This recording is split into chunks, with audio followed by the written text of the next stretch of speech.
How to install Santander Bank app on Android. Hey everyone, welcome back to the channel.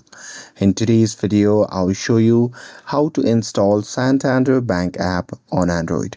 So now without further ado, let's get started. So here first thing first, open the Play Store app on your phone. And now here once you're inside the app, just tap on the search icon shown in the bottom right side of the screen.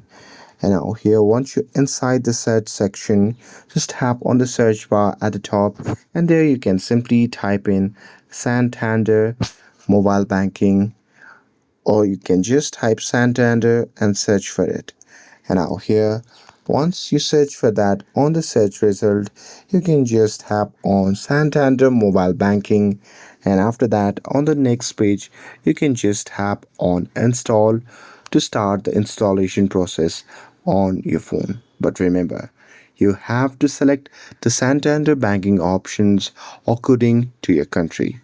So let's say if you're sitting or living in UK, then select Santander UK option.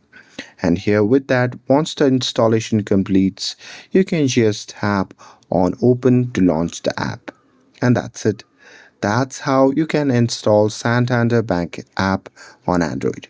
With this, if you found this video helpful, then don't forget to like, share, and subscribe to get updated for more videos.